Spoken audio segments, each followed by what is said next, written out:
तर कशी असेल पब्लिक, सकाळी सकाळी माझ्या घरच्यांनी मला काम सांगून दिले, कारण मी रिकामी चांगली नाही दिसत ना या लोकांना. म्हणजे थोडीशी पण मी जर फ्री दिसली ना तर हे कर ते कर मध्ये यांचं चालूच असते मागं. त्रास येत होता तर दिली बोरी पूर्ण टाकून. म्हटलं जाऊ द्या, पडेल तर बघून घेऊ काय होणार. जर ते टाकता टाकता बोरी माझ्या हाताने पडली असती ना तर बस त्या गहू सारखं मला सांडून टाकलं असतं माझ्या घरच्यांनी. नंतर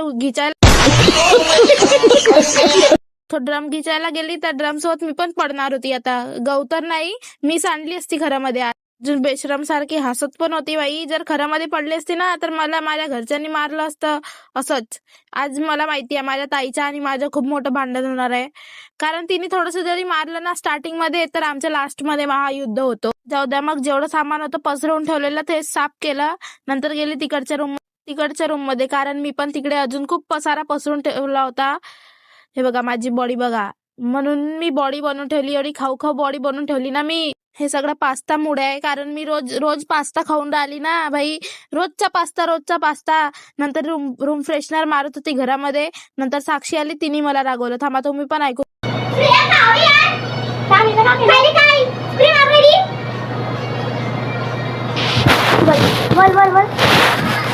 आता बोल म्हटलं कॅमेरा समोर काय बोलत होती. नंतर माहित नाही हिला कशाच्या उलट्या येतात आहे बघा स्लो मध्ये. काय पागल झालीये, हिला कशाच्या उलट्या येते काय माहितीये. बघा मी एवढा पसारा पसरून ठेवला ना, जर माझ्या मम्मीला दिसला ना एवढा पसारा करून ठेवला तर त्या कचऱ्यासोबत मला घराच्या बाहेर काढणार आहे. नंतर हिने फरची पुस म्हणे. म्हटलं ठीक आहे, आता फरची तर पुसणार. आणि ते बोलली की एवढ्या बॉडीचा काही फायदा नाही. म्हटलं ठीक आहे, अशी बोलती ना. मग काय ओढतच आणला ना डायरेक्ट ड्रम. नंतर तिने माझ्या डोक्यात रूम फ्रेशनर मारला भाई. तिला डायरेक्ट मारलं मी. हे बघा तुम्ही आमचं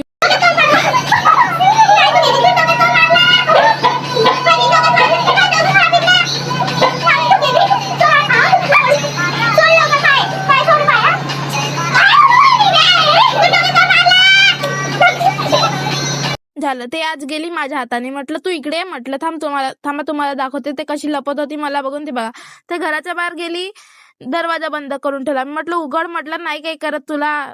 बाहेरून कडी लावून दिली. म्हटलं थांब तू आता अशी ना, ठीक आहे तुझ्या डोक्यात रूम फ्रेशनर टाकल्याशिवाय तर आज मी जाणार नाही म्हटलं. नंतर गॅप मधून टाकत होती तर नंतर पप्पानी रागवलं, काय आहे म्हणे तुमचं आलं म्हणे. म्हटलं तिने टाकलं तेव्हा नाही बघितलं तुम्ही, आणि मी टाकून राहिलं तर बघता. म्हटलं ठीक आहे. नंतर काय एवढं महायुद्ध करून एकच झालो, दोघी मिळून एक झालो. म्हटलं उचल, म्हटलं हे काय वाकून राहिली तू असं. नंतर तुम्हाला वाटत असेल की आम्ही हे विचार करून केला आहे व्हिडिओ. काही विचार करून नाही केलाय आम्ही हा व्हिडिओ. ते आम्ही जसं जसं करते ना तसं जसं आमच्या सीन होऊन जाते. ते माहिती नाही कसं महायुद्ध चालू होते, कसं काय ते आम्हालाच नाही माहित, पण आपोआप चालू होऊन जाते. काय